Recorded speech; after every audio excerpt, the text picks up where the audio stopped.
वंशी विभूषितकरान् नवनीरदाभात्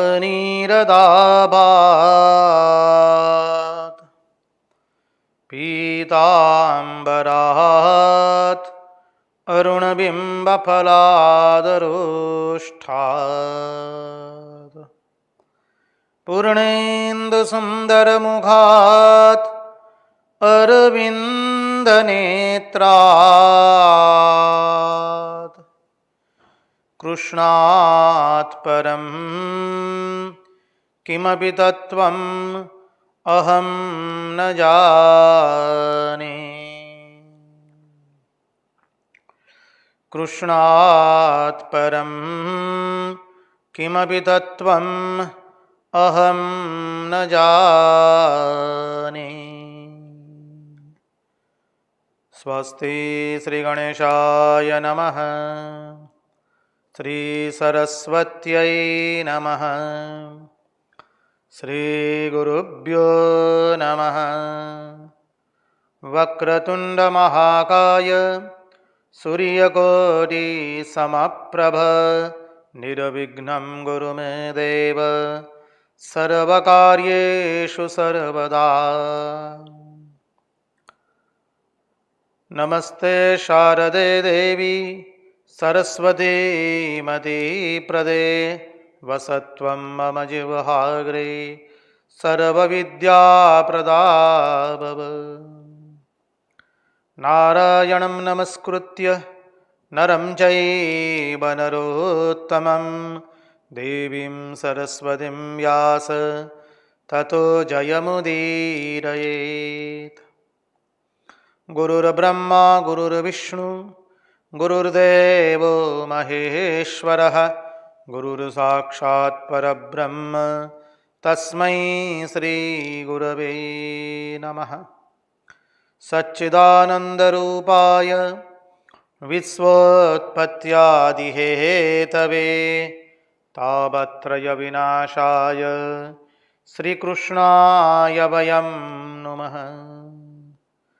ॐ नमः परमहंसास्वादित चरणकमलचिन्मकरन्दाय भक्तजनमानसनिवासाय श्रीरामचन्द्राय विश्वसर्गविसर्गादि नवलक्षणलक्षितं श्रीकृष्णाख्यं परं धाम जगद्धाम नमामि। ॐ स्थापकाय च धर्मस्य सर्वधर्मस्वरूपिणे अवतारवरिष्ठाय रामकृष्णाय ते नमः। मुखं करोति वाचालं पङ्गुं लङ्घयते गिरिं यत्कृपात्वमहं वन्दे परमानन्दमाधवम्। कृष्ण कन्हैया लाल की जय, भक्तवत्सल भगवान की जय, वृंदावन बिहारी लाल की जय, भगवान श्री राम कृष्ण देव की जय, भागवत भगवान की जय, भागवत भक्त भगवान की जय। ओम नमो भगवते वासुदेवाय। नारायण नारायण नारायण नारायण।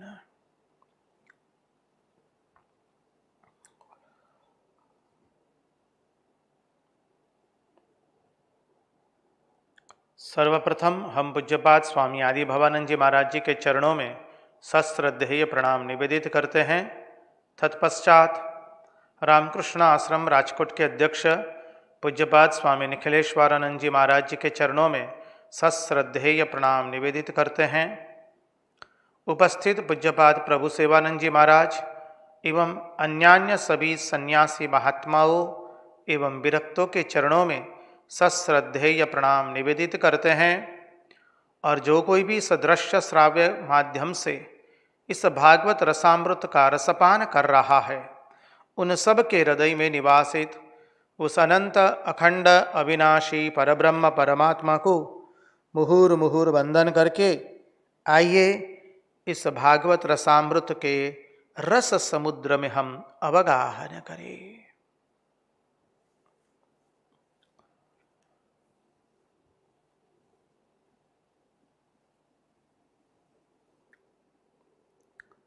यस्वानुभावमखिलश्रुतिसारमेकम् अध्यात्मदीपमतितीतिर्षतां तमोन्धम् संसारिणां करुणयाः पुराणगुह्यं तं व्याससूनुमुपयामि गुरुं मुनीनाम्। कृष्णाय वासुदेवाय हरये परमात्मने प्रणतक्लेशनाशाय गोविन्दाय नमो नमः। नारायण नारायण नारायण नारायण। आइए तो हम परमहंस शिरोमणि भगवान शुकदेव जी के चरणों का आश्रय लेकर के आचार्य महापुरुष लोग, विद्वतजन, पंडितजन, उनके वांगमय देह के चरणार बिंदों का आश्रय लेकर के हम भागवत के एकादश स्कंद का दर्शन करें। तृतीय स्कंद पंचम, एकादश स्कंद पंचम अध्याय।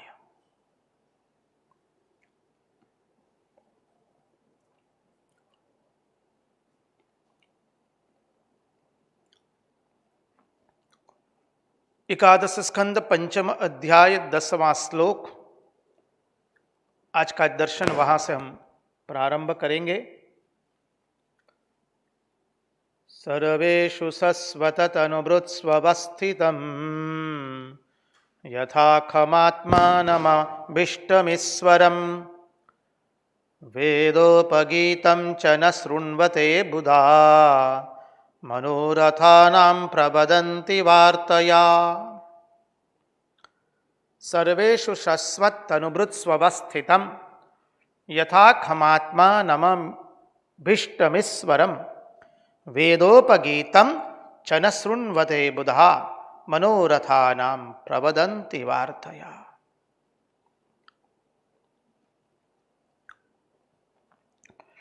हमारा चिंतन चल रहा था, दर्शन चल रहा था। जो लोग भगवान के भक्तों की निंदा करते हैं, भगवान के भजन करने वालों की निंदा करते हैं, उनकी क्या गति होती है। तो देखिए भगवान कहाँ हैं? बोले सर्वेषु शश्वत्तनुभृत्स्वस्थितम्। संसार के सभी प्राणियों के हृदय में भगवान हमेशा रहते हैं।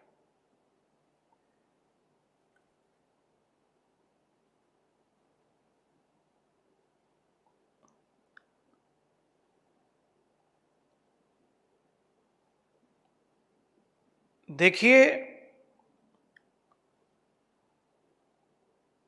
ये जो श्लोक है, सर्वेषु शश्वत्तनुभृत्स्वस्थितं यथा खमात्मानमभीष्टमीश्वरं वेदोपगीतं च न शृण्वते बुधा मनोरथानां प्रवदन्ति वार्तया।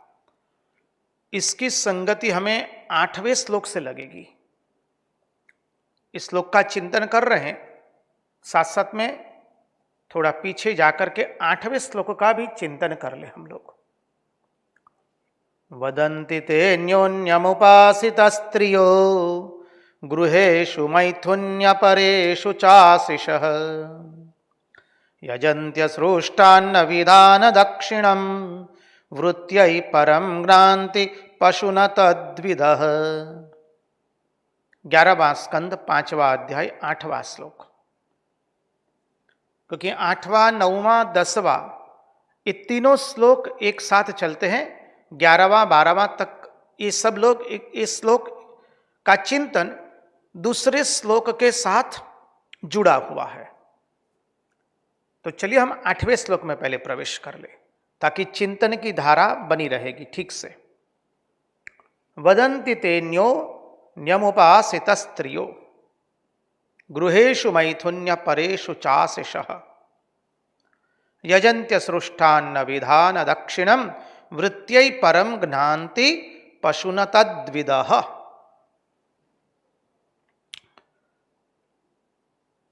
बोले जो भगवान की उपासना करने वालों की निंदा करते हैं उनकी मनोवृत्ति क्या होती है, उनकी दुर्गति क्या होती है, उनकी मानसिकता क्या होती है, उसका निरूपण कर रहे हैं। बोले जो लोग भगवान में नहीं मानते हैं और जो लोग भगवान की उपासना करते हैं, भगवान की भक्ति करते हैं, ऐसे लोगों की जो निंदा करते हैं वो लोग क्या है, वदंति तेन्यो न्यमुपासित स्त्रियो। ये लोग तो भगवान की भजना कर रहे हैं, लेकिन जो लोग भगवान की भजना नहीं करते हैं वो क्या कर रहे हैं। कोई भी व्यक्ति किसी न किसी की भजना करेगा ही करेगा, बिना भजना किए वो रह नहीं सकता है। यदि व्यक्ति भगवान की भजना नहीं कर रहा है तो निश्चित जान के रखिए वो संसार के विषयों की भजना करता है, संसार के भोगों की भजना करता है। हमारे हृदय में यदि भगवान नहीं है तो क्या बसा हुआ है, संसार बसा हुआ है। संसार के भोग बसे हुए हैं, संसार की वासनाएं बसे हुई है।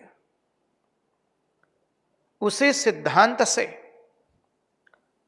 जब व्यक्ति भगवान की भजना करने वालों की निंदा करता है, उपासना करने वालों की हंसी करता है, तो स्वयं तो वे किसी की उपासना नहीं करते हैं, सो बात नहीं है। वो तो किसी न किसी की उपासना कर रहा है।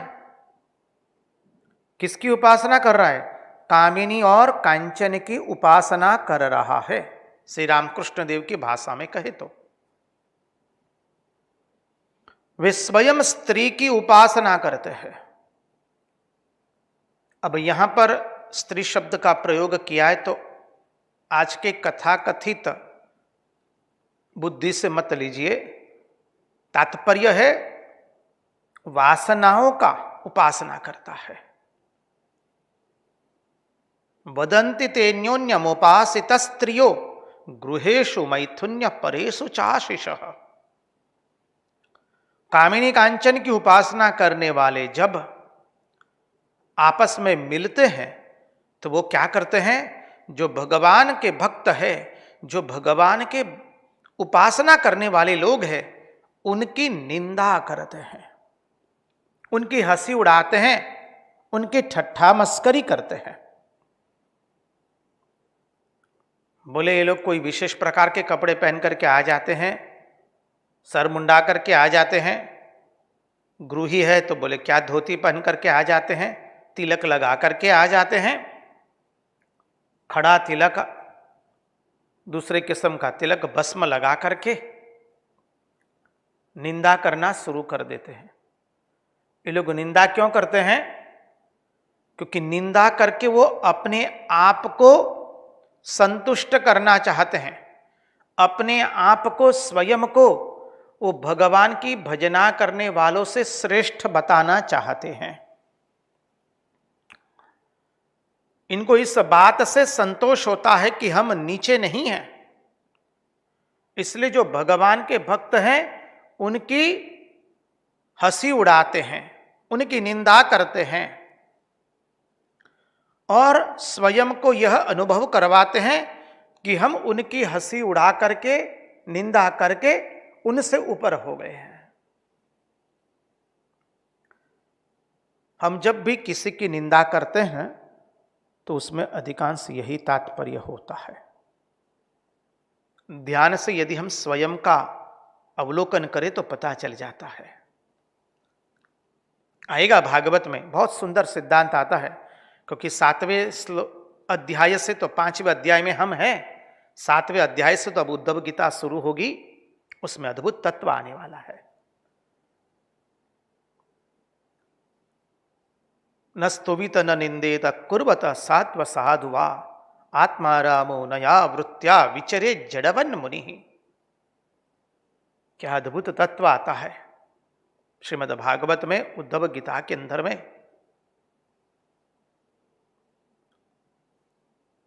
समय आने पर उसकी विगत से हम चिंतन करेंगे।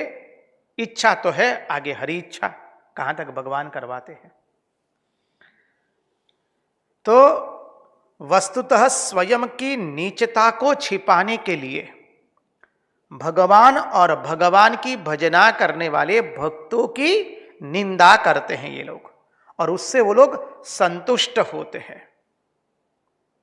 और लिखा है दूसरा पद में, गृहेषु मैथुन्य परेषु चाशिषः। एक ही आशा है, मैथुन वृत्ति और गृह। गृहेषु मैथुन्य परेषु चाशिषः। अरे देखिए, घर का सुख है क्या? लोग कहते नहीं कि हमको घर में बहुत आनंद आ रहा है, हमें अन्यथा रूप से मत लीजिए कृपा करके। यहां हम किसी की निंदा नहीं करते, हम तो सबको वंदन कर रहे हैं।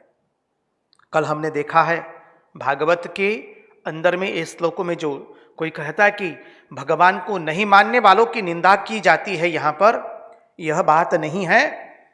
व्यक्ति को भगवान की ओर मुड़ने के लिए अन्य कर्मों की निंदा की गई है, ताकि वो भगवान की ओर मुड़ना शुरू कर दे।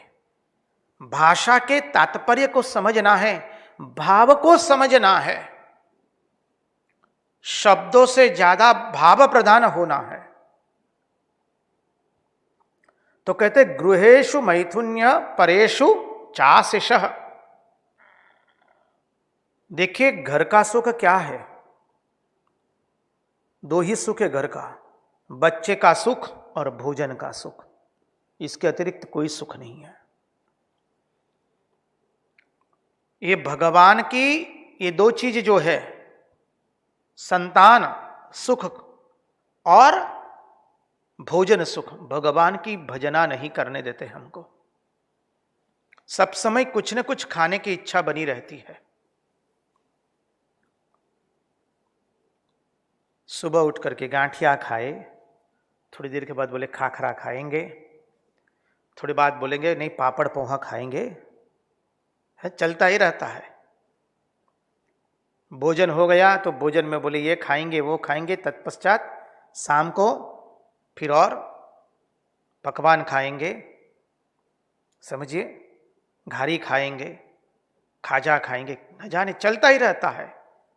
और दूसरा है बच्चे का सुख, अर्थात प्रज्योत्पत्ति का सुख, मैथुन क्रिया का सुख।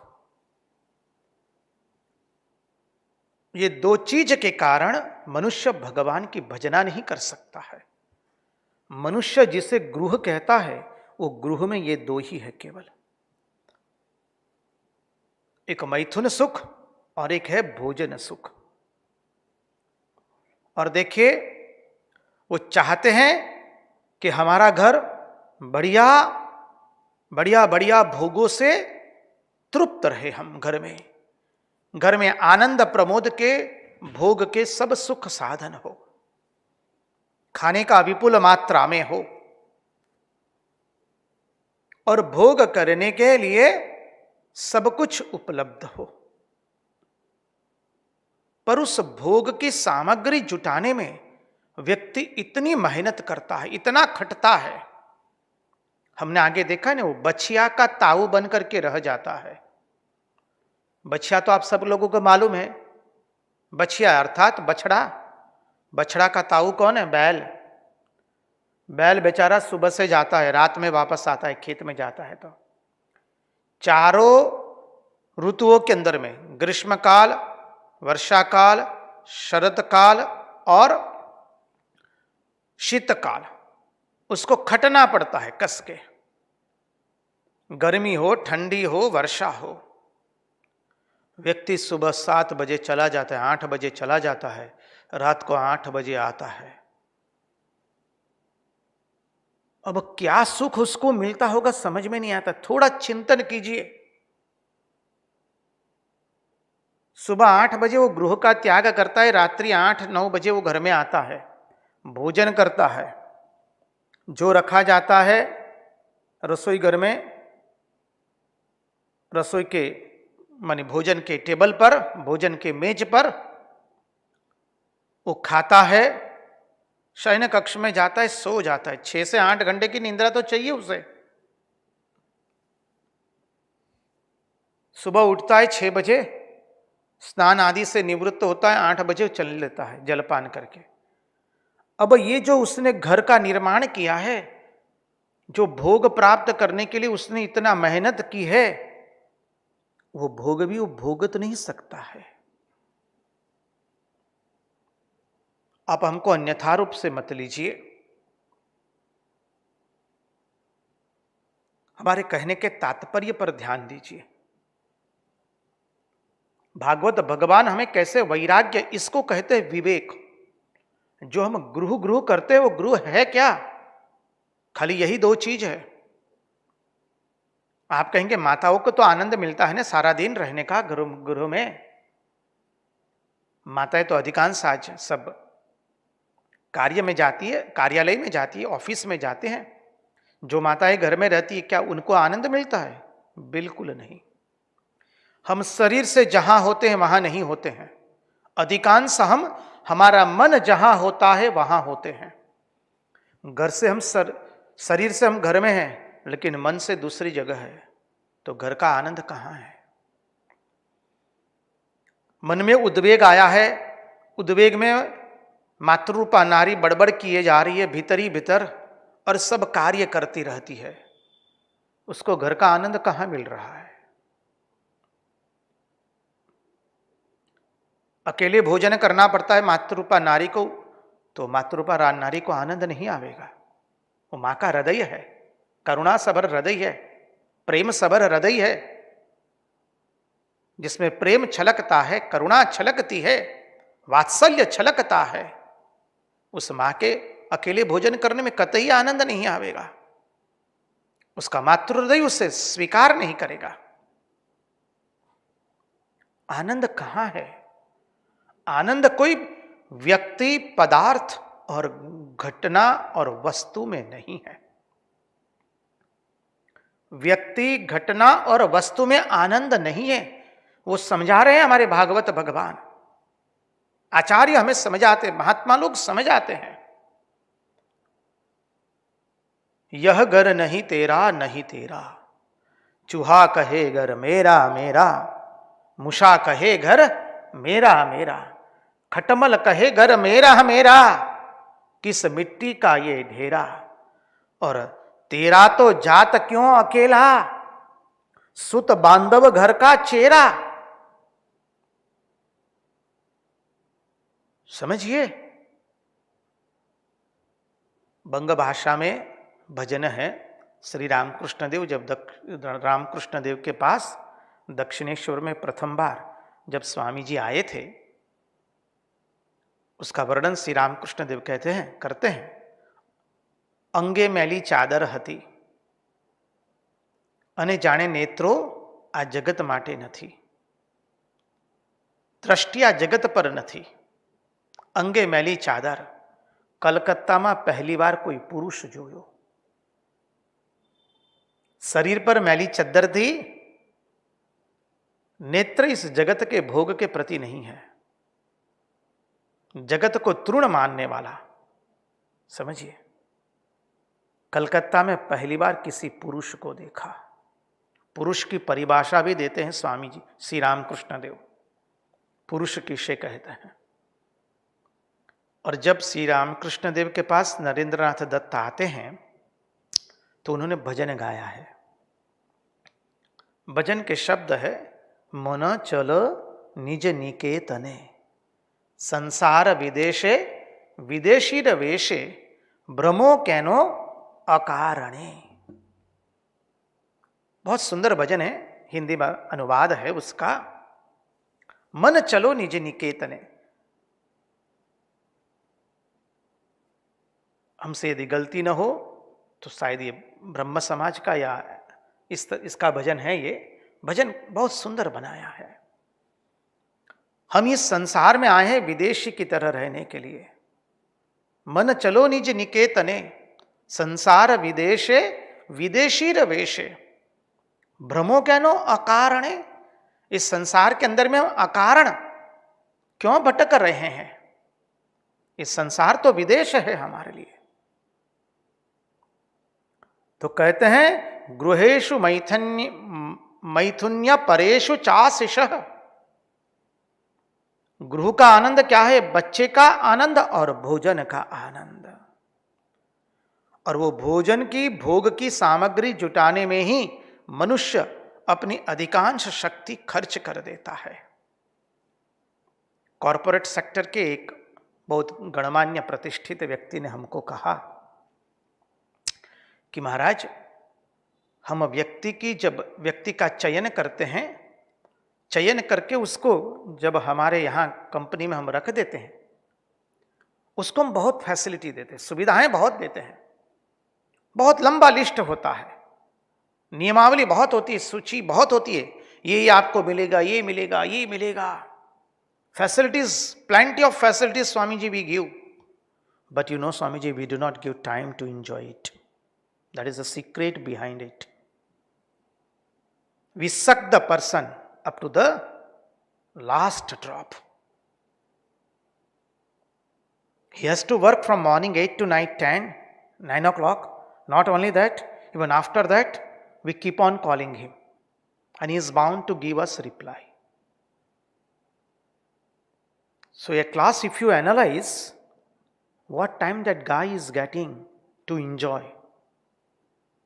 nothing. Practically nothing.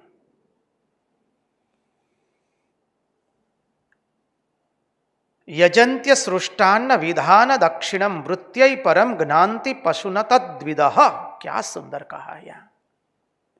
यजन्त्य सृष्टान्न विधान दक्षिणम। अरे कभी ये लोग यज्ञ भी करते हैं। देखिए, हमने कई बार देखा है संसारी लोग यज्ञ करते, बहुत अच्छा है, यज्ञ करने चाहिए। विष्णु याग है, दत्त याग है, गणेश याग है, वास्तु याग है, हमारा वैदिक परंपरा है, करना चाहिए। यज्ञ कीजिए, हवन कीजिए। अब जब यज्ञ करवाते हैं तो उसमें जो भी विधि विधान लिखा है उसके मुताबिक नहीं करवाते हैं। यदि यज्ञ करवा दिया 10 साल में एक बार भी, तो ब्राह्मणों से कहते हैं कि जल्दी से उसको खत्म कीजिए, हम इतना देर बैठ नहीं सकते यहां। अब क्या दुर्भाग्य है।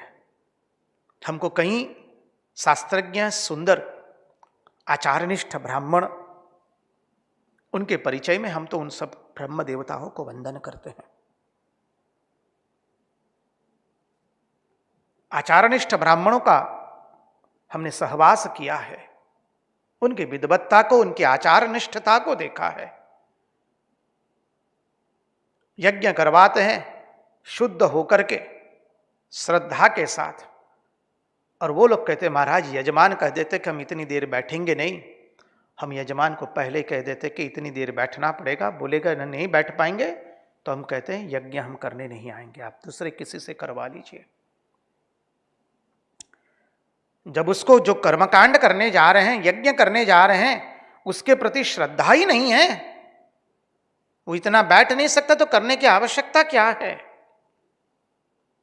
कोई भी शुभ कार्य करता है तो उसको उस शुभ कार्य के प्रति निष्ठा नहीं है, केवल लोगों को दिखाने के लिए करता है। बोले महाराज जी, स्वयं की संतुष्टि के लिए व्यक्ति कुछ करता ही नहीं है।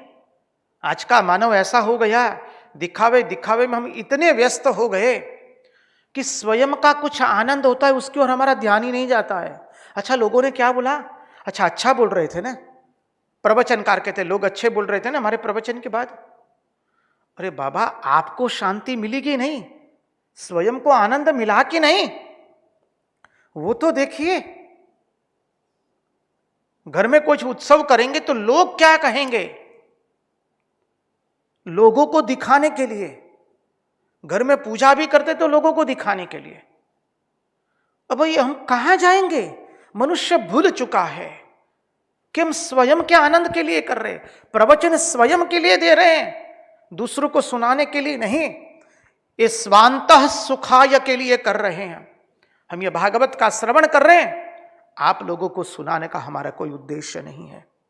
हमारा उद्देश्य तो स्वांतः सुखाय है।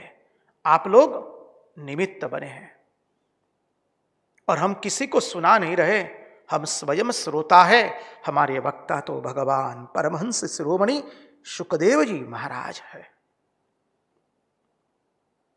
और हम जो कुछ बोलते हैं वो तो महात्माओं का अधरामृत है, हमारा अपना कुछ भी नहीं है। हम कभी बोलेंगे भी नहीं, हम बोलने के लिए उपयुक्त भी नहीं है। हम तो केवल महात्माओं का अधरामृत पीने के लिए आए हैं और वही पीते जाएंगे। इसके अतिरिक्त हम और कुछ करने वाले नहीं हैं। महात्माओं का जूठन खाएंगे, महात्माओं का अधरामृत पिएंगे। श्रीधर स्वामी वल्लभाचार्य जी, पूज्यपाद डोंगरे जी महाराज, करपात्री जी महाराज, भगवद अवतार परम पूज्य अखंडानंद सरस्वती जी महाराज, इनका अधरामृत पीने के लिए ही हम आए हैं। श्री रामकृष्ण देव अवतार है। स्वामी जी विवेकानंद ने जो अद्भुत विवेकानंद साहित्य हमारे सामने रख दिया है प्रवचन दे करके, वो पीने के लिए हम आए हैं। श्री रामकृष्ण देव की वाणी पीने के लिए आए हैं। महात्मा लोग, सन्यासी लोग, हमारे रामकृष्ण मठ मिशन के जितने परमाध्यक्ष, उपाध्यक्ष और महान विद्वान अद्भुत साधु महात्मा लोग हो गए, सन्यासी हो गए, उन्होंने जो हमको पिलाया है वही पिलाएंगे हम। स्वयं के आनंद के लिए ही हम कर रहे हैं। स्वांतः सुखाय।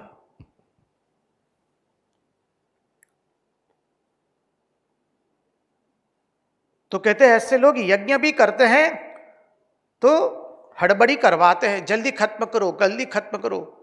दक्षिणा देने में भी कंजूसगिरी करते हैं। हमने कहीं ऐसे लोगों को देखा है जो यात्रा करते हैं, कष्ट कर यात्रा करते हैं और यात्रा में जाकर के ब्राह्मणों को, साधु सन्यासियों को सुंदर दक्षिणा भी देते, वंदन करके श्रद्धा भाव से अपनी शक्ति से ज्यादा देते हैं, देखा है। और ऐसे भी लोग भगवान ने दिखाए हैं। शक्ति बहुत है, दान की बात आती है तो इतनी कंजूसाई की करते हैं कि हृदय द्रवित हो जाता है। तब होता है कि यह जीव अभागी है। भगवान ने उसको संपत्ति दी, लेकिन गरीब लोगों की सेवा के लिए संपत्ति नहीं दी, लगता है उसके मन में। दरिद्र नारायण के लिए नहीं संपत्ति दी, दरिद्र नारायण की सेवा के लिए नहीं दी, रोगी नारायण की सेवा के लिए नहीं दी, ब्राह्मणों को दान करने के लिए, दक्षिणा देने के लिए संपत्ति नहीं दी है। अन्य मनुष्यों की भगवद भाव से पूजन करने के लिए संपत्ति नहीं दी है, केवल भोग करने के लिए संपत्ति का उपयोग कर रहा है। ऐसे व्यक्ति को जब हम देखते हैं तो बहुत दुख होता है। देखिए, भगवान संपत्ति देते हैं धर्म करने के लिए, आगे आएगा।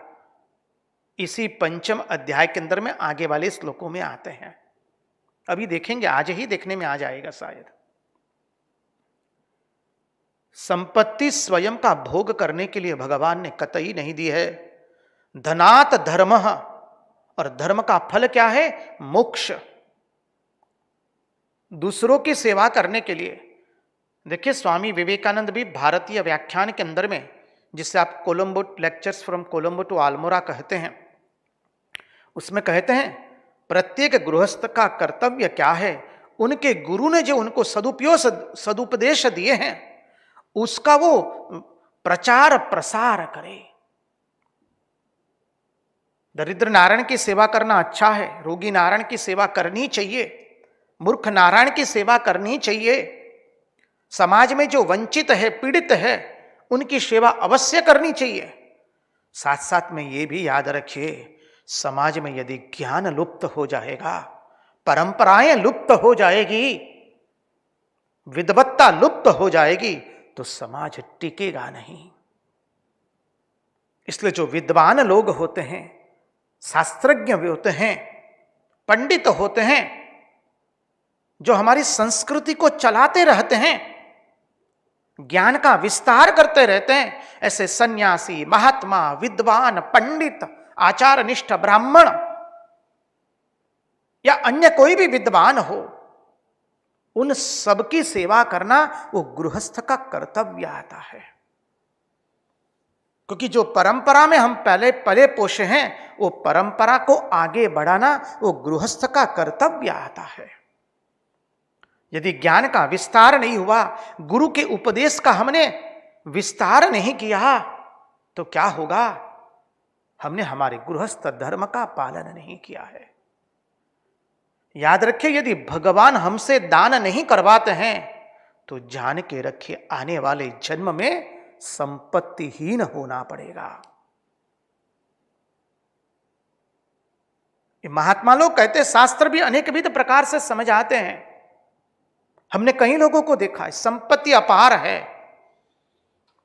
लेकिन कपाल फूटा हुआ है, उस संपत्ति से सदुपयोग नहीं होता है, दान धर्म नहीं होता है। अब करोड़ों हो और 10,000 दे, उसको दान नहीं कहते हैं जी।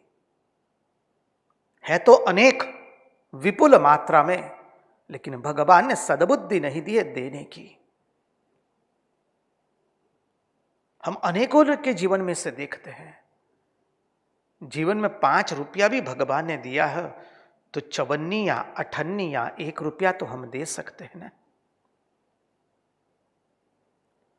तो यजन्त्य सृष्टान्न विधान दक्षिणम वृत्यै परम ज्ञान्ति पशुनत तद्विदः। केवल लोगों को दिखाने के लिए करते हैं, पशु के पशुतुल्य जीवन जीते हैं, आहार निद्रा भय और मैथुन के लिए।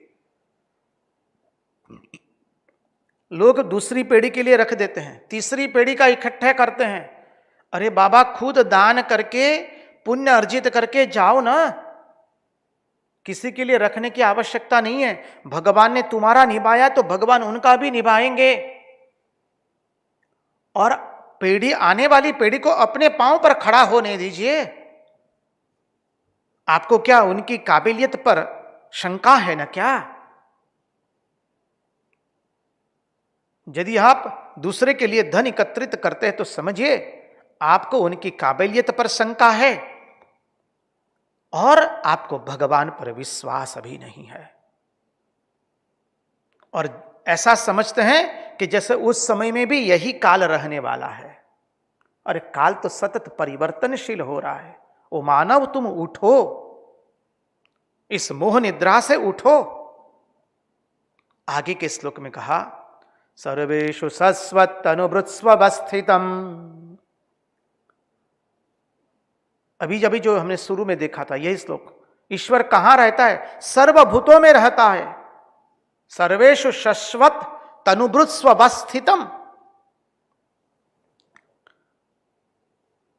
अनुगत है, अनुवृत है, अनुस्युत है। संसार के सभी प्राणियों में ईश्वर रहता है। अहम सर्वभूतानां हृद्देशेर्जुन तिष्ठति भ्रामयन् सर्वभूतानि यंत्रारूढ़ानि मायया। देखिए आजकल मनुष्य की वृत्ति कैसी होती है। सब्जी मंडी में जाते हैं, बेचारा छोटा कोई व्यक्ति है, सब्जी बेच रहा है, उससे इतने दाम का तोलमेल करते हैं। हमने देखा है 5 रुपया बोले किलो मिल लेंगे, बोले 3 रुपया किलो दूंगा तो लूंगा, नहीं तो नहीं लूंगा, नहीं तो नहीं लूंगी या नहीं लूंगा। गरीब आदमी से इतना दाम का तोड़ करवाते हैं। और यही व्यक्ति जब मॉल में जाता है, बड़े बड़े मॉल में, शॉपिंग मॉल जिसे आप लोग कहते हैं, आप लोगों को अनुभव है उसका, वहां पर वही 5 रुपये की चीज यदि 50 रुपये में बिक्री कर रहा है, that person gives 50 rupees not with a pride, that I have got it from mall, ये मनुष्य के मन की दुर्दशा तो देखें। एक गरीब बेचारा साग भाजी बेचने वाला या छोटा किसान है या छोटा श्रमिक कुछ बेच रहा है तो इससे उतने भावताल करवाते हैं और मन में खुश होते, आहा, जानते हैं 5 रुपये की चीज हम 3 रुपये में खरीद के ले आए, और वहां पर 5 रुपये का 50 रुपया चला जाता है, उसमें अहंकार करके सबको बताता है। अब इसको दुर्भाग्य नहीं कहेंगे तो क्या कहेंगे? तुमने 2 रुपया बचाया और उसके लिए 2 रुपये के लिए उस श्रमिक के हृदय में आपने जो दुख पहुंचाया, तनिक चिंतन भी तो कीजिए। जो हमारे हृदय में है वही उसके हृदय में भी है। ऐसे लोगों के पास 2 रुपया ज्यादा चला जाए तो उसमें गलत क्या हो गया है? हम ऐसा नहीं कहते कि आप दाम ठीक से न देखिए, ठीक से खरीदी मत कीजिए, ऐसा हमारा कहने का भावार्थ कतई नहीं है। अरे हम क्या क्या अनुभव की बात कहें।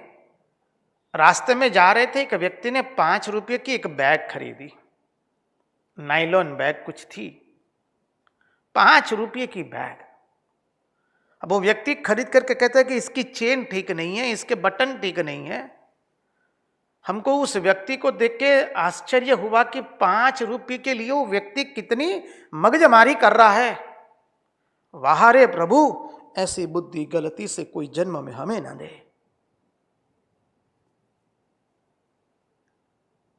उस श्रमिक के लिए उसके साथ इतना रगजग कर रहा है। वो पसंद हो तो लीजिए, नहीं तो चलिए ना बाबा। यही 5 रुपये की बैग आप मॉल में जाकर के 50 रुपये में खरीदें, you will take pride, you know. बोले हमारे हृदय में जो बैठा हुआ है वो वही उसके हृदय में भी बैठा हुआ है। श्रमिक से हमने 2-5 रुपया बचा लिया तो उसमें कौन सा बड़ा भारी काम किया है। छोटी छोटी बातों के द्वारा दूसरों को दुख पहुंचाता है व्यक्ति, और छोटी छोटी बातों में दूसरों को दुख पहुंचाना नहीं चाहिए, क्योंकि सबके हृदय में वही अनंत अखंड अविनाशी परब्रह्म परमात्मा निवासित है। वह ईश्वर कौन है? बोले अपना आपा ही है। हमारे भीतर जो है वह उन्हीं उसी के भीतर में है। अपना ही इष्ट देव जो हमारे भीतर में, वो उसके भीतर में है। और वेद में यह बात पुनः पुनः आती है, एक बार नहीं अनेकों बार आई है। फिर भी लोग इसका श्रवण मनन करके हम उसको हमारे जीवन में उतारने का प्रयास नहीं करते हैं। इस बात को हम सुनते नहीं हैं। मनोरथानाम प्रवदन्ति वार्तया, बस अपना मनोरथ जैसा होवे उसको पूर्ण करने के लिए हम कितनी चेष्टा करते हैं। और हमारा मनोरथ क्या है? निम्न इंद्रियों का भोग भुगतना। अन्यथा रूप से बता लीजिए, शब्द प्रयोग किया है मनोरथानाम वार्तया प्रवदन्ति। मैथुन कैसे करे, भोजन कैसे प्राप्त करें? भोजन में भी दूसरों को दुख देख करके हम भोजन कैसे प्राप्त करें? न आहार करने का आहार कैसे करें? सामान्य आहार से अलग किस्म का, आप समझ जाते होंगे।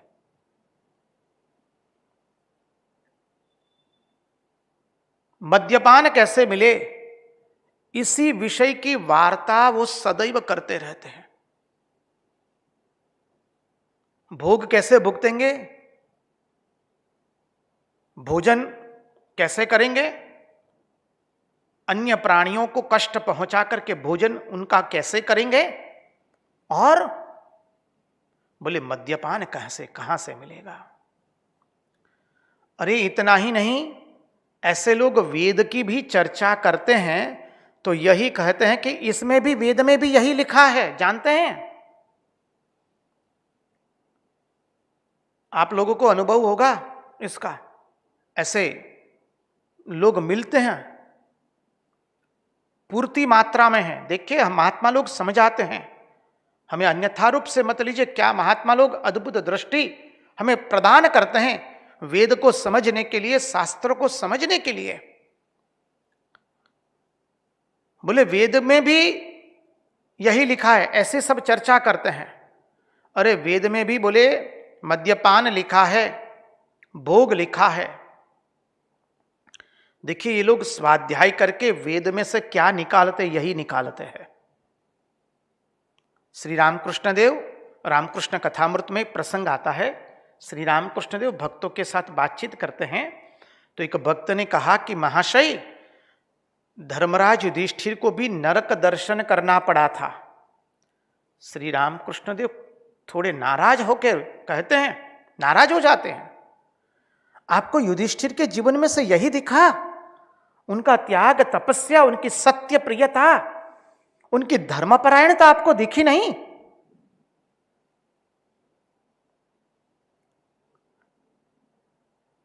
देखिए किसी के जीवन में से उसका चिंतन करके क्या सीखना, वो व्यक्ति हमारे स्वयं के पर निर्भर करता है। शास्त्र का चिंतन करके उसमें से क्या निकालना, वो हमारे ऊपर निर्भर है। कई लोग वेद का अध्ययन करके यही सब निकालते, बोले वेद में भी तो ऐसा लिखा है, सुरापान लिखा है, मद्यपान लिखा है, अन्य भूतों को कष्ट पहुंचा करके उनका आहार करना, यह सब लिखा है। वेद का स्वाध्याय करके वेद में से यही निकालेंगे कि वेद में इत्यादि ये सब, यदि ये सब लिखा है, मानी उनकी पंडिताई उन्हीं बातों के समर्थन में लगती है, क्योंकि उनकी नजर ही उल्टी हो गई है। उनकी नजर ही उल्टी हो गई है। इसलिए आगे के श्लोक में बहुत सुंदर समझाते हुए कहते हैं भागवत भगवान, लोके व्यवायामिषमद्य सेवा नित्यास्तु जंतोर्नहि तत्र चोदना व्यवस्थितिस्तेषु विवाद यज्ञ सुराग्रहेरासु निवृत्तिरिष्टा।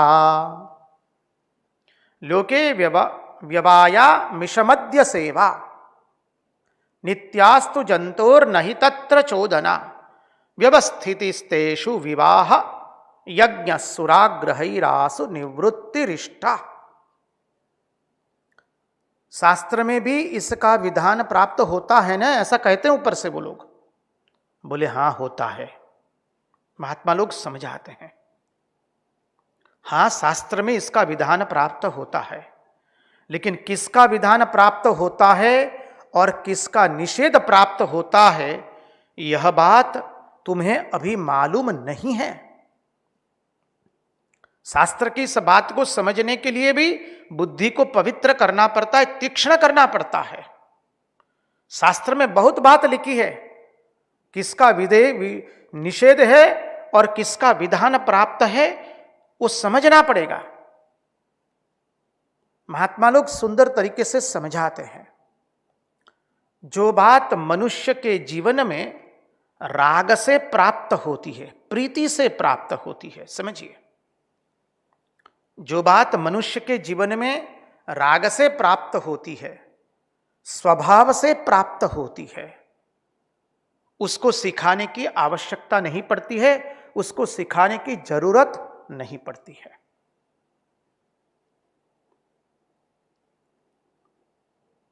उदाहरण के रूप में देखें, बोले जैसे बच्चे के सामने जो भी चीज रख दे, छोटे बच्चे के सामने जो भी चीज आए, वो क्या करता है, छोटा बच्चा उस चीज को वो मुंह में डालता है, सीधा जो कुछ भी दे वो सीधे मुंह में डालने लगता है। तो माँ बाप क्या करते हैं, माता पिता? बोले माता पिता उसको सिखाते हैं कि बेटा यह खाना है, यह चीज मुंह में डालनी है और यह चीज मुंह में डालना नहीं है। तो मुंह में डालना नहीं वो सिखाया जाता है, कौन सी चीज मुंह में डालनी है और कौन सी चीज मुंह में नहीं डालनी है, वो माता पिता सिखाते हैं हमें। मुंह में डालना नहीं सिखाया जाता है। मुंह में डालना तो बच्चा स्वभाव से ही जानता है, राग से ही जानता है। जो बात मनुष्य के जीवन में राग से प्राप्त होती है, अर्थात प्रीति से और स्वभाव से प्राप्त होती है, बच्चे का स्वभाव है जो कुछ भी उसके सामने आ जाए उसको वो मुंह में डालता है। इसलिए अभिभावक उसको सिखाते हैं क्या मुंह में डालना और क्या मुंह में नहीं डालना। अभिभावक को यह नहीं सिखाना पड़ता है कि मुंह में कैसे डालना, वो तो बच्चा स्वभाव से ही जानता है। ठीक उसी तरह अभिभावक माता पिता चीजों का बंटवारा कर देते हैं। चीजों का बंटवारा माता पिता हमें सिखाते हैं। बच्चे को चीज का बंटवारा सिखाया जाता है कि यह चीज मुंह में डालना है और यह चीज मुंह में नहीं डालनी है। मुंह में डालना तो बच्चा जानता ही है। देखिए, उदाहरण के रूप में कहें तो कुत्ते के बच्चे पैदा, माने कुतिया के बच्चे पैदा होते हैं। तो एक साथ बहुत सारे बच्चे होते हैं और जब वो बच्चे, जिसे आप लोग पप्पी कहते हैं, गुजराती में आपने गलुड़िયું कहिए,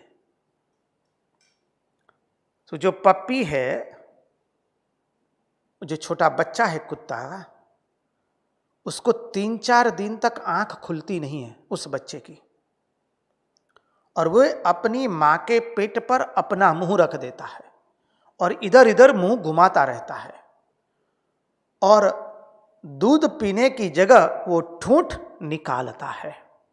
देखिएगा आप लोग, बिना देखे ही वो माता के स्तन को अपने मुंह में डाल करके मां का दूध पीने लगता है।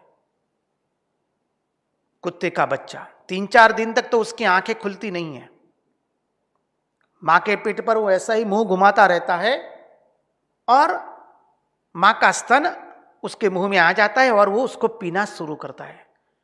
अब ये बच्चे को मुंह में डालना सिखाना नहीं पड़ता है, वो स्वभाव से ही जानता है।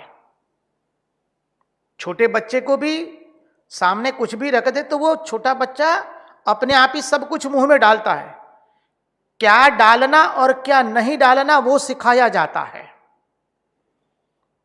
ठीक उसी तरह कहते हैं, अतः स्वभाव से जो प्राप्त वस्तु होती है उसको सिखाने की जरूरत नहीं पड़ती है। ये सब स्वभाव से प्राप्त है। कुछ भी आए उसको मुंह में डालना वो स्वभाव से ही हमको मिला है। तो कहते हैं, मैथुन अन्य प्राणियों की, अन्य भूतों की हत्या करके उसको खुराक के रूप में लेना, मद्य सेवन, ये राग से ही अर्थात स्वभाव से ही प्राप्त है मनुष्य के अंदर में। ऐसा करने और खाने पीने की इच्छा तो मनुष्य को मन में जन्म से ही है, स्वभाव से ही है मनुष्य के अंदर में। अपने मन को भोग में नियोजित करने की वृत्ति मनुष्य में स्वभाव से है।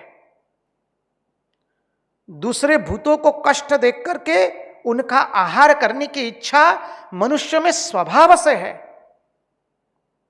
अपने मन को मतवाला कर देने की, उलट सुलट तत्पश्चात बोलने की वृत्ति वो मनुष्य के मन में स्वभाव से है। कृपा करके इस सिद्धांत को ध्यान से श्रवण किया जाए। उसको सिखाने की जरूरत नहीं पड़ती है। तो बोले सिखाया क्या जाता है फिर? तो कहते हैं उसमें व्यवस्था करनी पड़ती है, वह सिखाया जाता है। बोले तुम्हें भोग भुगतने की इच्छा है ना? बोले हाँ, निम्न इंद्रियों के भोग किए बिना हम रह नहीं सकते। बोले कोई बात नहीं, उसकी व्यवस्था की गई है, गृहस्थाश्रम धर्म का पालन करो, अपने भोग को नियंत्रित करो, ब्याह करके अपने भोगों को नियंत्रित करो।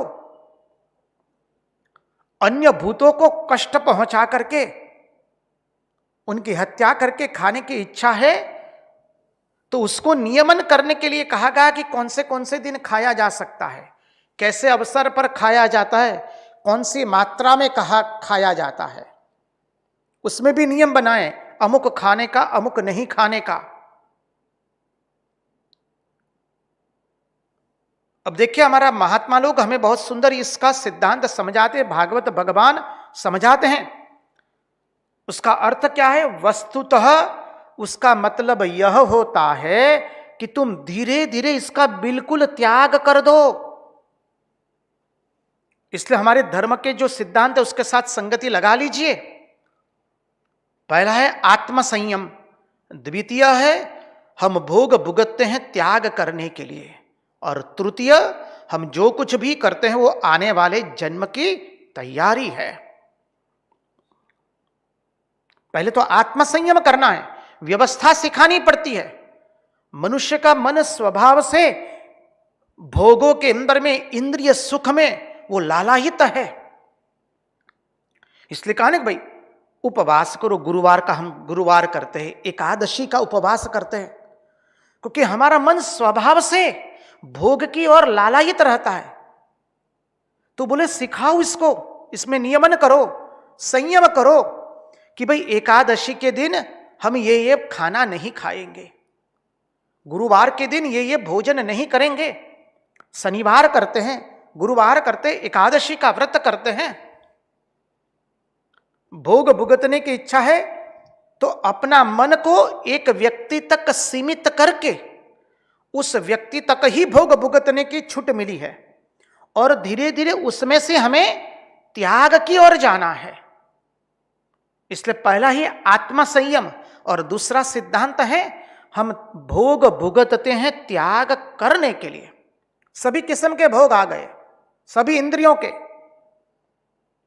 जिह्वा से लेकर सभी इंद्रियों के भोग।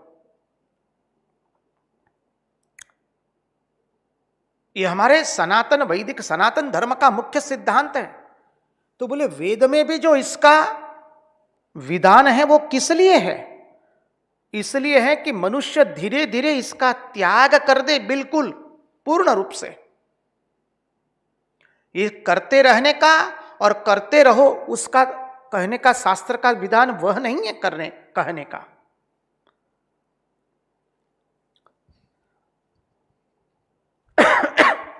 सुरापान करके उच्छृंखल होने के लिए विधान नहीं है। उसको एक कायदे में लाया जाए, नियमन में लाया जाए, और कायदे में ला करके धीरे धीरे उसको सर्वथा त्याग करना है। यह पद्धति है शास्त्र में बताई हुई।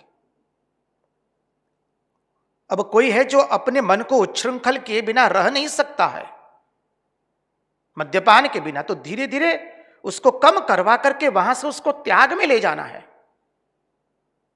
अन्य भूतों को त्रास दिए बिना हमें भोजन में आनंद नहीं आता है, तो वो भोजन करते रहना वह विधान नहीं है शास्त्र का। वो करके करके धीरे धीरे उसका त्याग करो। इंद्रियों का भोग करने का तात्पर्य वह नहीं है कि सदैव आजीवन इंद्रिय भोग करते रहेंगे, उसका धीरे धीरे त्याग करना। इसलिए कहा पहले तो नियम ही दिया आत्मसंयम, पहले संयम सीखो। अब वो भी नहीं कर पाते हो तो कोई बात नहीं, हम भोग भुगतते हैं त्याग करने के लिए, उस दूसरे सिद्धांत में आ जाओ। और तीसरा सिद्धांत तो बता दिया कि हम जो कुछ भी करते हो आने वाले जन्म की तैयारी के लिए है। तो शास्त्र का तात्पर्य हमारे जीवन को नियमन में लाना, उसके लिए है। देखिए हमने 2 दिन पहले ही परसों वेद का तात्पर्य देखा था, और वेद का तात्पर्य क्या है? हमको स्वर्ग प्राप्ति कराना, या भोग भुगतना, या हमको ब्रह्मलोक प्राप्त करना, या भगवदाकार वृत्ति प्राप्त करवाना, या भगवान लाभ करवाना, वो तात्पर्य नहीं है। वेद का तात्पर्य है हमारे जीवन को नियमन में लाना, जीवन को तपमय बनाना, त्यागमय बनाना, दान करना सिखाना, दमन करना, इंद्रियों का दमन करना सिखाना, आत्मसंयम करना सिखाना, हमारे जीवन में संतोष लाना सिखाना, हमारे जीवन में सहनशीलता सिखाना, वो है वेदों का तात्पर्य। तो कहते हैं यह सेवन करते रहिए, आप भोगों का सेवन करते रहिए, वो वेदों का और शास्त्रों का तात्पर्य कतई नहीं है। शास्त्र का तात्पर्य है धीरे, यदि आप रह नहीं सकते इनका सेवन किए बिना, तो उसका एक नियमन में सेवन कीजिए और धीरे धीरे उससे मुक्त हो जाइए। नियम जो बनाया जाता है वह कम करने के लिए बनाया जाता है, और बिल्कुल ही न होवे तो वो तो प्रशंसा की बात है। नियम करके धीरे धीरे उसके त्याग को सिखाने के लिए हमारे शास्त्र में विधान है। यह अद्भुत तात्पर्य हमें भागवत भगवान उनके अद्भुत वाणी से देते हैं। आगे का श्लोक बहुत सुंदर है, वो उसका चिंतन करने से पहले हम महाराज से नम्र निवेदन करेंगे, एक सुंदर भजन की प्रस्तुति करें। भजन का रसास्वाद लेकर के आगे का चिंतन में प्रवेश करेंगे। श्री कृष्ण गोविंद हरे मुरारी। તમને કઈ આવડે? જે આવડે તે ગાઓ. હા કરો કશો.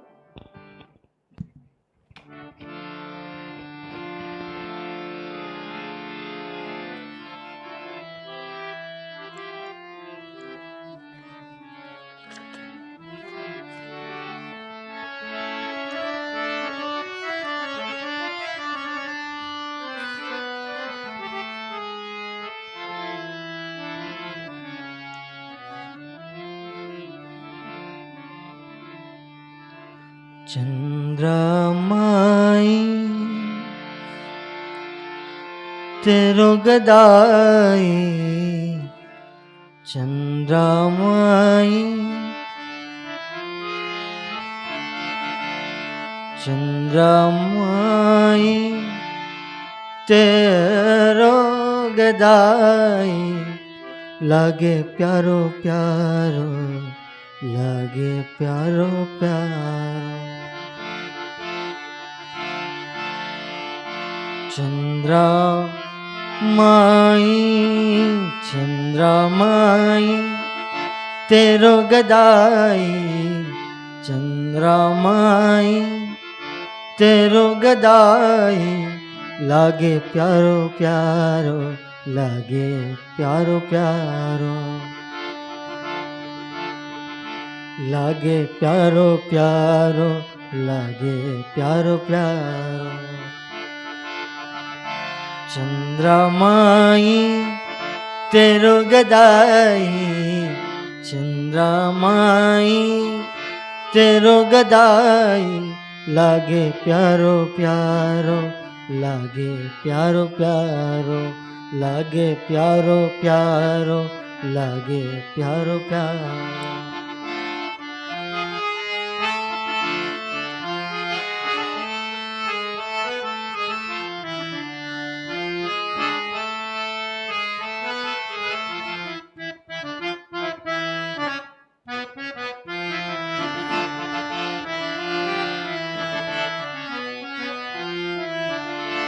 ओ दीनबंधु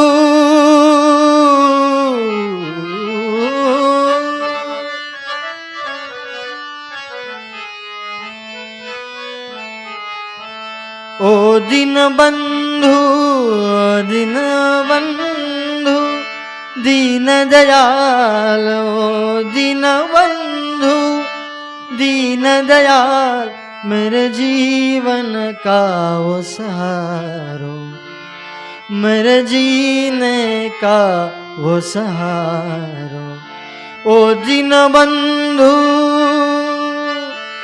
ओ दीनबंधु दीन दयाल, ओ दीनबंधु,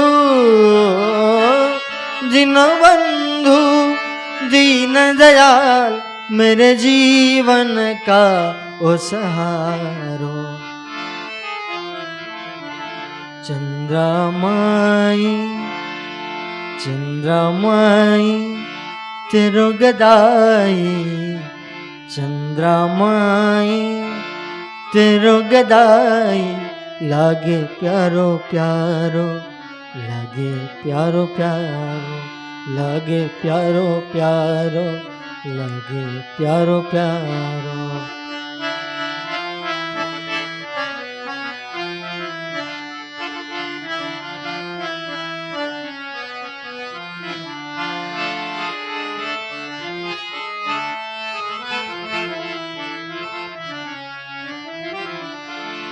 ओ दीन बंधु है, ओ दीन बंधु, ओ दीन बंधु, ओ दीन बंधु, ओ दीन बंधु, ओ दीन बंधु दीन दयाल, ओ दीन बंधु दीन दयाल, मर जीने का ओ सहारो, मर जीने का ओ सहारो, मर जीने का ओ सहारो, मर जीने का ओ सहारो।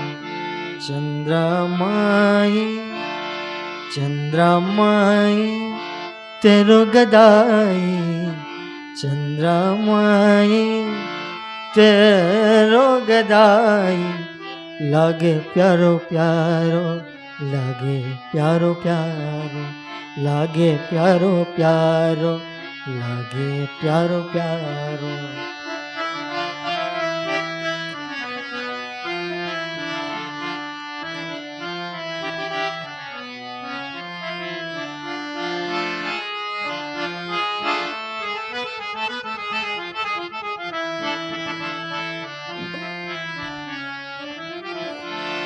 ओ दीन बंधु, ओ दीन बंधु, ओ दीन बंधु,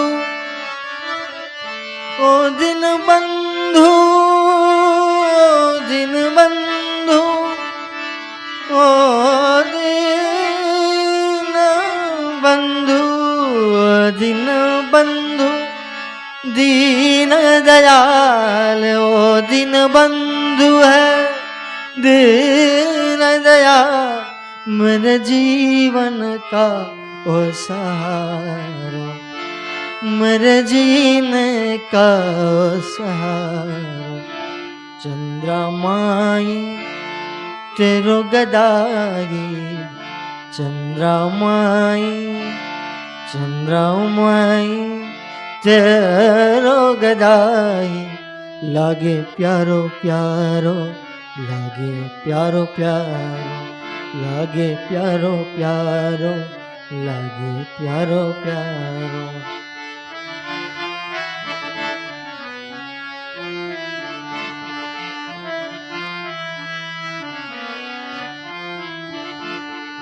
चंद्रमाई तेरो गदाई, चंद्रमाई तेरो गदाई, चंद्रमाई तेरो गदाई, लागे प्यारो प्यारो, लागे प्यारो प्यारो, लागे प्यारो प्यारो, लागे प्यारो प्यारो, लागे प्यारो प्यारो, लागे प्यारो प्यारो।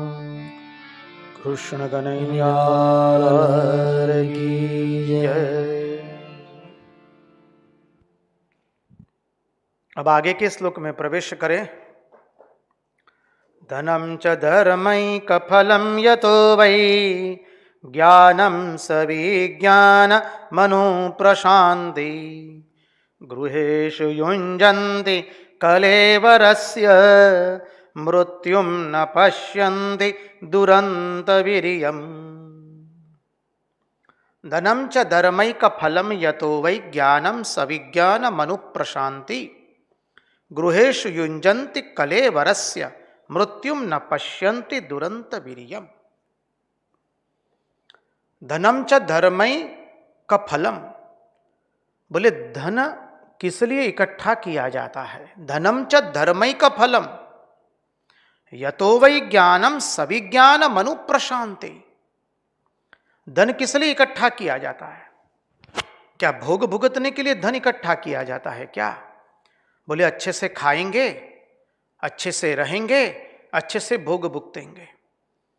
कई लोगों की आदत होती है, वो कहीं पर भी तीर्थ में भी जाएंगे ना तो उनको अच्छा रहने को चाहिए, अच्छा खाने को चाहिए, अच्छा सोने को चाहिए, अच्छे भोग भुगतने चाहिए, मिलने चाहिए, तत्पश्चात वो जाकर के तीर्थ में भगवान का दर्शन करने जाएंगे। और गलती से यदि कहीं पर रहने का ठीक उनको नहीं मिला तो इतने चिड़चिड़े हो जाएंगे, भगवान के दर्शन तो दूर रहे, वो तीर्थ में वास भी नहीं कर पाएंगे।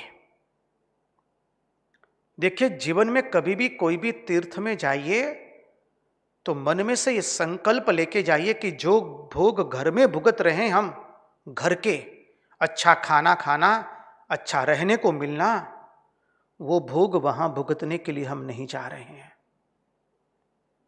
तीर्थ में हम तपस्या करने जा रहे हैं, दोनों प्रकार की तपस्या, शारीरिक एवं मानसिक। हाँ, यदि वृद्धावस्था है और शरीर में कोई रोग है तो उसके लिए जो व्यवस्था होनी चाहिए वो कर लीजिए, उसकी ना नहीं है। लेकिन शरीर स्वस्थ है फिर भी हम भोग भुगतने के लिए तीर्थों में जाएंगे, वो नहीं रहेगा। वो तीर्थ यात्रा नहीं हुई। तीर्थ में गए, ठीक से कमरा न मिला, ठीक से रहने की व्यवस्था नहीं हो, कोई बात नहीं। यहां तो ठीक से रहने के लिए, सोने के लिए तो नहीं आए ना हम तो। हर रोज साल भर तो यही करते हैं ना, अच्छा खाना खाते हैं, सोते रहते हैं। क्या तीर्थ में आकर के भी हम यही करेंगे? यही सब की आकांक्षा रखेंगे?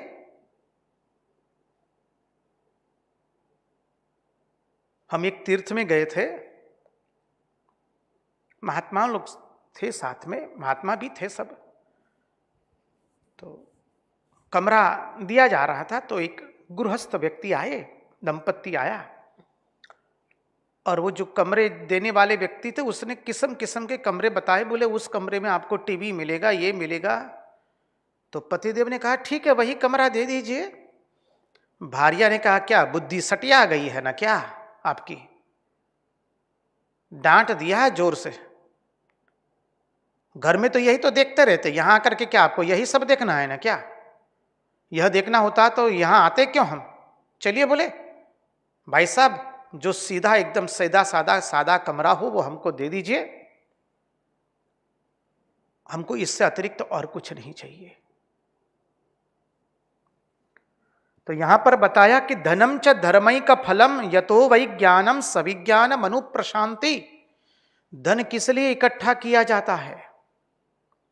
बोले धन का एकमात्र फल यह है कि उससे धर्म हो किया जाए, उससे धर्म का अनुसरण हो, इसीलिए धन इकट्ठा किया जाता है। धनात धर्म, धन से धर्म का अनुसरण होता है। समय आने पर दरिद्र नारायण की सेवा कर सके, रोगी नारायण की सेवा कर सके, जरूरत वाले व्यक्तियों की नारायण रूप से सेवा कर सके, यज्ञ यागादि कार्य करा सके, दान कर सके, पुण्य कर सके, गुरु के उपदेशों का प्रचार प्रसार कर सके, उसलिए धन इकट्ठा किया है, ना कि भोग भुगतने के लिए। अर्थ और काम को भुगतने के लिए अर्थ को हमने इकट्ठा नहीं किया है, काम को भुगतने के लिए। हमने इसकी चर्चा विगत रूप से कर दी है। धर्मस्य यापवर्गस्य नार्थोत्थायोपकल्पते नार्थस्य धर्मैकान्तस्य कामो लाभाय हि स्मृतः कामस्य नेन्द्रियर प्रीतिर्लाभो जीवेत यावता जीवस्य तत्व जिज्ञासा नार्थो यश्चेह कर्म भी। बोले समय पर दूसरों को काम में आवे, दूसरों की सेवा कर सके हम, इसलिए हमने धन इकट्ठा किया है, ना कि गुबरैल के कीड़ों की तरह या विष्ठा के कीड़ों की माती भोग भुगतने के लिए। इसलिए रंगदूत महाराज लिखते हैं, मरता मनुष्य जन्म जो करे न सार्थक तैम भोग भोगव्या नरकमा तेज भोगवे अत्र। मनुष्य जन्म मिलने के बाद भी धन का उपयोग केवल भोग भुगतने के लिए किया है, तो वो तो नरक में जैसे भोग व्यक्ति भुगतता है, गुबरेल के कीड़े जैसे भोग भुगत रहे, विष्ठा के कीड़े जैसे भोग भुगत रहे, वैसा ही वो भुगत रहा है। इससे अतिरिक्त और कुछ नहीं है। अरे धन इकट्ठा किया है, गुरु ने जो संदेश दिया है अद्भुत, उसका प्रचार प्रसार करने के लिए, उसके लिए धन इकट्ठा किया है। इस संसार में ज्ञान का प्रचार प्रसार हो, उच्च चिंतन का प्रचार प्रसार हो, हमारी संस्कृति का प्रचार प्रसार हो, हमारे वैदिक सनातन धर्म के सुंदर सिद्धांत पुस्तक रूप में प्रकाशित करके, या महात्माओं ने जो प्रवचन दिए हैं उसका विस्तार करके उनके संदेश को जन जन तक पहुंचाने के लिए हमने धन को इकट्ठा किया है। गुरु ऋण, इसलिए गुरु ऋण सबसे ऊपर में है। जहां कोई विद्वत्ता देखने में आती है ब्राह्मणों में, या कोई अच्छे सुपात्र व्यक्ति के अंदर में, कोई दरिद्र विद्यार्थी है, पढ़ने में अत्यंत तेज है, तो उसकी जो विद्याशक्ति को खिलाने के लिए, उसकी विद्याशक्ति खिल उठे, उसकी विद्याशक्ति प्रकट हो सके और इस संसार को उसकी शक्ति से, उसकी विद्या की शक्ति से संसार का कल्याण हो, इसलिए गरीब छात्रों को शिष्यवृत्ति देने के लिए, गरीब छात्रों को पढ़ाने के लिए धन इकट्ठा किया है। गरीब दरिद्र नारायण की सेवा के लिए, रोगी नारायण की सेवा के लिए, गरीब विद्यार्थी छात्रों की सेवा के लिए, संस्कृति के प्रचार प्रसार के लिए। यदि इसके लिए हम धन इकट्ठा नहीं किया है और भोग भुगत रहे हैं, तो समझिए आने वाले जन्म में दुर्गति होने वाली है। क्योंकि धर्म हुआ नहीं, धन से धर्म का अनुसरण नहीं हुआ, तो वो धर्म तो एक ही फल देता है, मोक्ष। तो मोक्ष तो मिलेगा नहीं, धर्म का अनुसरण भी नहीं हुआ, परिणाम स्वरूप क्या होगा? दुर्गति होगी। Whatever we do, it is for the preparations of the next. हम जो कुछ भी करते हो आने वाले जन्म की तैयारी के रूप में है। Law of Karma is supreme. तो धर्म से क्या मिलता है? बोले धर्म करने से तुम्हें ज्ञान मिलेगा। ज्ञानम सविज्ञान मनु प्रशांति। वह ज्ञान मिलेगा कि इस जन्म मरण के चक्कर से कैसे मुक्त हो जाए, सुख दुख से कैसे मुक्त हो जाए, पाप पुण्य से कैसे मुक्त हो जाए। धर्म करने से यह ज्ञान मिलेगा, विवेक आवेगा, वैराग्य आवेगा, विज्ञान मिलेगा, अनुभूति मिलेगी, और उसके साथ साथ तुम्हें शांति भी मिलेगी, क्योंकि धन का सदुपयोग हुआ है। और यदि धन का सदुपयोग नहीं किया, आने वाली पीढ़ी के लिए जरूरत से ज्यादा आपने उसको इकट्ठा करके दे दिया, तो आने वाली पीढ़ी, आने वाली संतानें उसका भोग विलास में उपयोग करके न खाने का खाने में, न पीने का पीने में, और न इंद्रियों के भोग भुगतने में ऐसा दुर्व्यय कर देगी, परिणाम स्वरूप वो आपको ही भुगतना पड़ेगा। देखिए मेरा शास्त्र हमको कितनी सुंदर तरीके से विवेक सिखा रहा है। वो मानव, इससे हमको सीखना है। जो धन हमने अर्जित किया है, संतान के प्रति आपका कर्तव्य कर्म पूरा हो गया, उसको शिक्षा प्रदान कर दी, अपने पांव पर वो खड़ा हो गया, वहां से निवृत्ति लीजिए। और जो धन आपने इकट्ठा किया है उससे सत्कर्म कीजिए, दान कीजिए। दरिद्र नारायण, रोगी नारायण, गरीब छात्रों की नारायण भाव से पूजा करके उनकी सेवा कीजिए। संस्कृति के प्रचार प्रसार के लिए, अपने गुरु के उपदेश के प्रचार प्रसार के लिए, सनातन वैदिक धर्म के प्रचार प्रसार के लिए उसका सदुपयोग कीजिए। तब जीवन में आनंद आवेगा, ज्ञान आवेगा, शांति मिलेगी, प्रेम आवेगा। हमने देखा है वही धन यदि हम दूसरों की सेवा के लिए नहीं लगाते तो वो धन व्यक्ति को कितना दुख देता है। व्यक्ति धन के लिए न जाने क्या क्या करता है और व्यक्ति वही धन के कारण अशांति भुगतता है, लेकिन व्यक्ति का विवेक नहीं होता है कि लाओ इस धन का मैं सदुपयोग करूं। कपाल फूटा है। और भगवान फिर ऐसे व्यक्तियों के साथ उसको जोड़ देते हैं ना कि वो व्यक्ति उसका धन थाने में, कोर्ट कचहरी में और उसी में व्यय हो जाता है।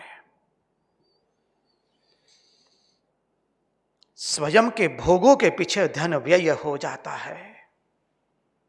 सारा जीवन केवल भोग ही भुगते, अच्छा सा खाए, अच्छे से सुविधाओं में रहे। अरे बाप रे बाप, कर्म फूटे हैं बोले।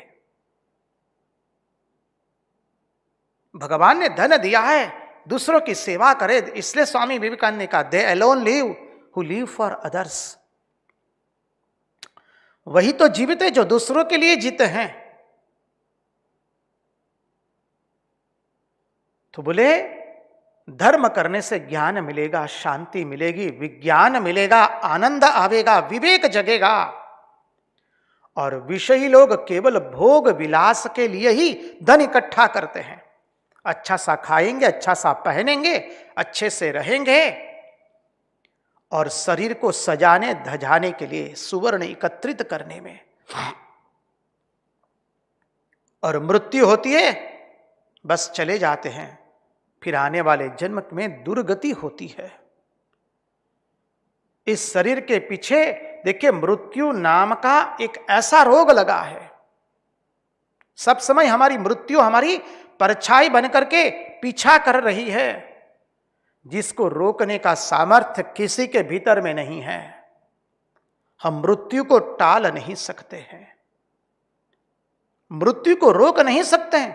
परीक्षित राजा को तो महात्मा ने यही कहा कि राजन तुम्हारी मृत्यु को हम टाल नहीं सकते हैं, रोक नहीं सकते, लेकिन तुमको भगवान की इस कथा का श्रवण कराएंगे ताकि तुम्हें मृत्यु का भय नहीं रहेगा। और मृत्यु का भय किसको नहीं रहता है? जो अपने उद्देश्य में लगा है, उस व्यक्ति को कभी मृत्यु का भय नहीं रहता है। जो उद्देश्यहीन है उसको मृत्यु का भय रहता है। आगे के श्लोक में हमारे विवेक को और जागृत करवाते हुए भागवतकार अद्भुत कहते हैं, यद्ग्राण भक्षो विहितः सुरायास्तथा पशोरालबनम न हिंसा एवं व्ययायः प्रजया नरत्या इमं विशुद्धं न विदुः स्वधर्मम्। एवं व्यवायः प्रजया नरत्या इमं विशुद्धं न विदुः स्वधर्मम्।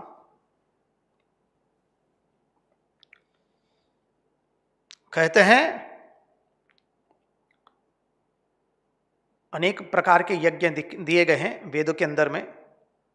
बोले सौत्रामणि यज्ञ में भी सुरा को सूंघने का ही विधान है, पीने का विधान नहीं है।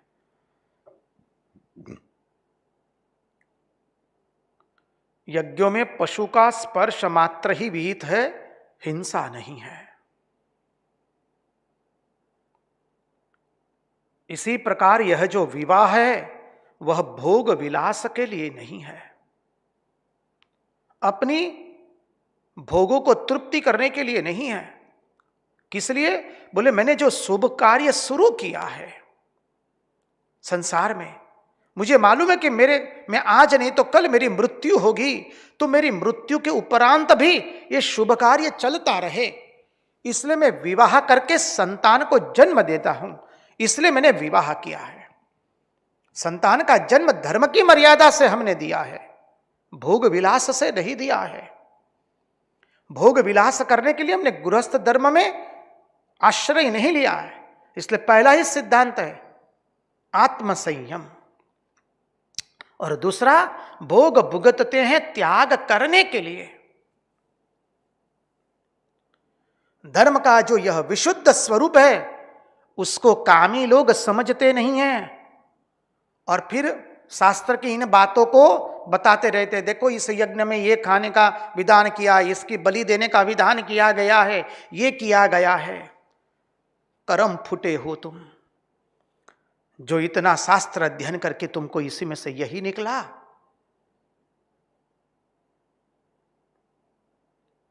श्री रामकृष्ण देव ने कहा ना उस व्यक्ति को, आपको युधिष्ठिर के जीवन में से युधिष्ठिर का नरक दर्शन ही दिखाई दिया कि युधिष्ठिर को नरक दर्शन करना पड़ा था। युधिष्ठिर का त्याग, तपस्या, सत्यनिष्ठता, धर्म परायणता, अनुशासन में रहना, वो कुछ नहीं दिखाई दिया। वाह रे बुद्धि! व्यक्ति शास्त्र में से क्या निकालता है, उसके पर से उसकी बुद्धि कहां है उसका पता चलता है। महापुरुषों के जीवन से हम क्या सीखते हैं, महापुरुषों की जीवनी में पढ़ करके उस जीवनी से हम क्या सीखते हैं, वो हमारी बुद्धि पर से पता चलता है। कई लोग कहते हैं अरे ये महापुरुष है, इन्होंने तो ये जीवन में किया है। अरे इतना अद्भुत जीवन पढ़ करके तुमको उसी की ओर तुम्हारी दृष्टि गई कि वो कैसे कपड़े पहनते और क्या खाते हैं। उन्होंने एक अद्भुत चरित्र जीवन को बताया, जगत को बताया, उसकी ओर तुम्हारी दृष्टि नहीं गई। और जो महापुरुष होते हैं वो तो विधि निषेध के नियम में बंधे नहीं है। महापुरुषों के लिए नियम विधि निषेध नहीं है, विधि निषेध हमारे लिए है। हमने वेद स्तुति में भी देखा, अनेक भागवत के प्रसंगों में हमने देखा, लेकिन हम तो महापुरुष नहीं हुए, हम तो अभी अध्यात्म पथ पर पापा डगली चल रहे हैं। श्री रामकृष्ण देव इसलिए हम लोगों के लिए कहते हैं कि रोप छोटा होता है तो चारों ओर से, पौधा छोटा होता है तो चारों ओर से उसको बांध लेना चाहिए ताकि गाय बकरी खा न जाए। इसलिए विधि निषेध का पालन हमारे लिए है, नियमों का पालन हमारे लिए है। स्वयं की शक्ति देख करके स्वयं हम किस धरी पर खड़े हैं, स्वयं का अवलोकन करके हमें हमारे विधि निषेधों का पालन करना है। तो धर्म का यह जो विशुद्ध रूप है, विशुद्ध स्वरूप है, उसको कामी लोग समझते नहीं हैं और वो तो कहते रहते ये त्वनेवं बिंदो संतः। बहुत सुंदर श्लोक है, आगे का श्लोक, उसका चिंतन हम कल करेंगे। आज उन्हीं की वाणी, उन्हीं के चरणों में समर्पित करते हुए भगवान से प्रार्थना करते, प्रभु हमारे मन की मति, गति और रति आपके चरणों में बनी रहे। कृष्ण कन्हैया लाल की जय, भक्त वत्सल भगवान की जय, द्वारिकाधीश की जय, सब संतन की जय, सब भक्तन की जय। ओम नमः पार्वती पतये हर हर महादेव हर।